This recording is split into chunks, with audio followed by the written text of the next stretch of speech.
Muy buen día a todos. Es un gusto poder saludarles a todos y todas. Mi nombre es Cirilo López Roches, estudiante de la carrera de Derecho en la Universidad Nacional Autónoma de Honduras en el Valle de Sula. Soy cursante del módulo de Justicia Constitucional impartido por la abogada Ninfa Estrada. El día de hoy me corresponde abordar temas referentes a la soberanía nacional.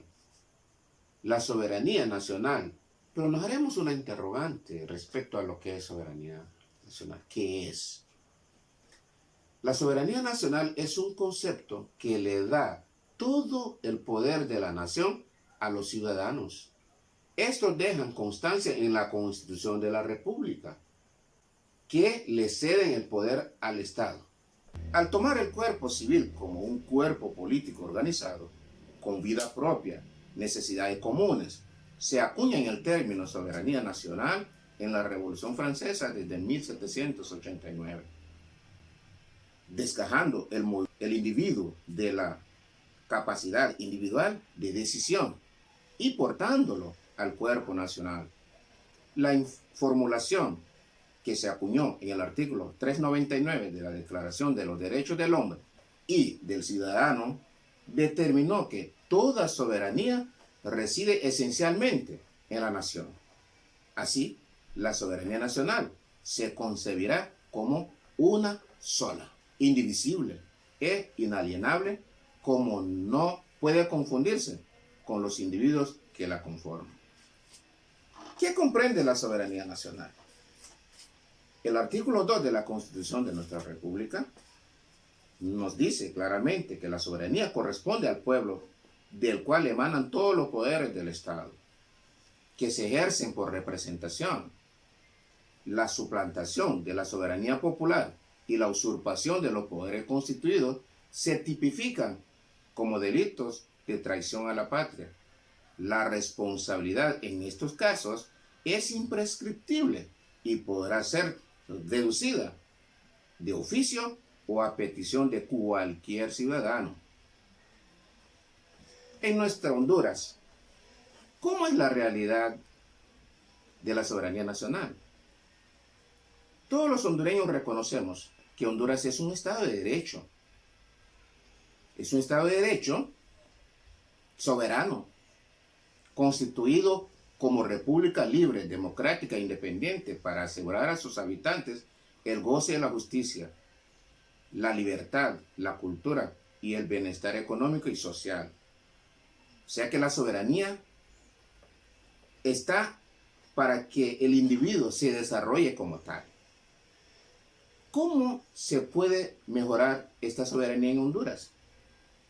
Como buen hondureño, consideramos que la soberanía en Honduras podría mejorar si cada uno de los ciudadanos asume su responsabilidad como tal y que logre el alcance suficiente de entender que la Constitución de la República está por encima de las demás leyes. Debemos saber elegir nuestras autoridades a quienes le delegamos la responsabilidad de representarnos en los diferentes poderes del Estado y estar como garantes de la actuación de cada uno de ellos. Ahora bien, continuaremos hablando sobre lo que es la soberanía alimentaria. La soberanía alimentaria es el derecho de los pueblos de sus países o uniones de estados a definir su política agraria y alimentaria, sin dumping frente a países terceros, o sea que no deben prestarse para competencias desleales, bajándole los precios a los productos para tratar de destruir la competencia. La seguridad alimentaria existe cuando todas las personas tienen en todo momento acceso físico, económico y suficientes alimentos para su nutrición y así poder satisfacer sus necesidades alimenticias y sus preferencias en cuanto a los alimentos a fin de llevar una vida activa. La soberanía alimenticia descansa sobre 6 pilares. Número 1, se centra en alimentos para los pueblos. Está hecho para proveer al pueblo. 2, pone en valor a los proveedores de alimentos. O sea, valoran la producción. 3. Localiza los sistemas alimentarios. O sea, reduce la distancia entre proveedores y consumidores de alimentos. 4. Sitúa el control a nivel local. Estamos hablando de los lugares de control cuando están en manos de proveedores locales. Reconoce la necesidad de habitar y compartir territorios. Rechaza la privatización de los recursos naturales. 5. Promueve el conocimiento y las habilidades. O sea, las personas que se preparan, que tienen suficiente conocimiento y habilidades, se suman a las actividades del agro para hacer que produzcan los alimentos. 6. Es compatible con la naturaleza. Maximiza las contribuciones de los ecosistemas. Mejora la capacidad de recuperación. Rechaza el uso intensivo de energía de monocultivo industrializado y demás métodos destructivos. Si nosotros saturamos la tierra con el mismo tipo de productos, entonces no habrá para más.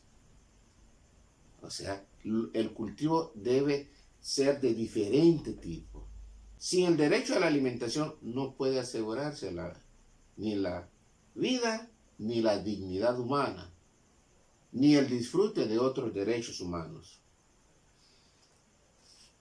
Y la soberanía alimentaria incluye priorizar la producción agrícola local para alimentar la población. De eso habíamos hablado anteriormente. El acceso de los y las campesinas y campesinos sin tierra. El acceso al agua, a las semillas, al crédito. De ahí la necesidad de reformas agrarias, de la lucha contra las organizaciones genéticamente modificadas. Para el libre acceso a las semillas, de mantener el agua en su calidad de bien público que se reparta de una forma sostenible. No debemos agotar ese recurso.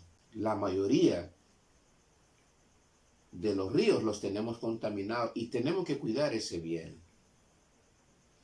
El derecho de los campesinos a producir alimentos y el derecho de los consumidores a decidir lo que quieren consumir y cómo y quién se lo produce. Además, el derecho de los países a protegerse de las importaciones agrícolas. Aparte de las importaciones agrícolas, las importaciones alimentarias demasiado baratas, unos precios agrícolas ligados a los costes de producción. Es posible siempre que los países o las uniones tengan el derecho de gravar con impuestos más baratos las importaciones. ¿Pero con qué objetivo? Lo que hacen es comprometer la producción campesina sostenible y que controlen la producción en el mercado interior para evitar unos excedentes estructurales. La participación de los pueblos en la definición de política agraria también es importante. Los pueblos deben participar en forma directa en la definición de las políticas agrarias. Por lo general el Estado lo hace, pero en algunas ocasiones también se equivoca. El reconocimiento de los derechos de los campesinos que desempeñan el papel esencial de la producción agrícola en la alimentación. ¿Cómo es la realidad de este sistema en nuestro país? ¿O cómo es la realidad de la soberanía agrícola o alimentaria en nuestro país? En Honduras, la realidad es que consumen más de lo que producen. Por eso constantemente necesita importar diferentes tipos de productos alimenticios para suplir las necesidades básicas de la población. Y eso se debe al poco acceso a la tierra de los campesinos. O sea, la producción es insuficiente. Muchas tierras están en manos de latifundistas y a eso se debe el lento desarrollo del agro hondureño. Aunado a ello, el alto costo de los insumos de consumo agrícola. Pero, ¿cómo se podría mejorar esta situación? Eso podría mejorar supliendo a los que realmente producen la tierra, en este caso, los campesinos y las campesinas, o proveer las sociedades agrícolas, estableciendo leyes que realmente favorezcan a los campesinos. O, en este caso, el Estado debe orientar su política agraria no privatizando los recursos naturales, tampoco cediendo las tierras a empresas tanto nacionales como extranjeras. Como tercer tema, vamos a hablar de lo que es la soberanía educativa, que es la Constitución de la República garantiza ese derecho, o sea, el derecho a la educación. Partiendo de esa ley, es deber del Estado suplir las necesidades de los ciudadanos en lo que a educación se refiere, estableciendo leyes y normas para que éstas se puedan desarrollar y llegar a lo que realmente la necesitan, procurando incrementar a través de la educación el nivel de desarrollo personal, cultural y social de cada individuo.